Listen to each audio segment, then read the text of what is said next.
যোৱা জুনৰ 6 তাৰিখে এই এখেতৰ ছোৱালী যোগেনৰ ছোৱালী দীপিকা এজন মুছলিম ল'ৰাৰ লগত পিপৰাগুচিৰ গাঁৱৰ মুছলিম ল'ৰাৰ লগত পলাই গুচি যায়।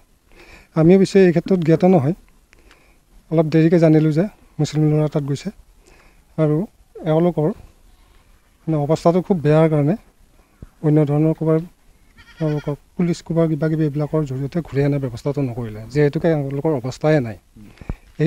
এই অজুহাততে গাঁৱৰ সমাজে এওঁলোকক 4 দিন পিছত মিটিং মাতি ৰাইজৰ পৰা এঘৰীয়া কৰিছে আৰু 50,000 টকা জৰিমনা কৰিছে আৰু পায়াচিত্য বুলি এটা বস্তু দিব লাগে, তেনেকুৱা এটা কৰিছে।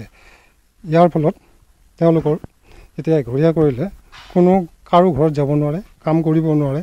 এনেই এওঁলোক অতি দুখীয়া মানুহৰ খেতি বাতি নাই, তেনেকুৱা অকণমান কিবা মাটি আনৰ ঘৰত হাজিৰা কৰি খায়, ক'তো যাব নোৱাৰা হোৱাত এওঁলোকৰ মানে বিষম অসুবিধাত পৰিছে।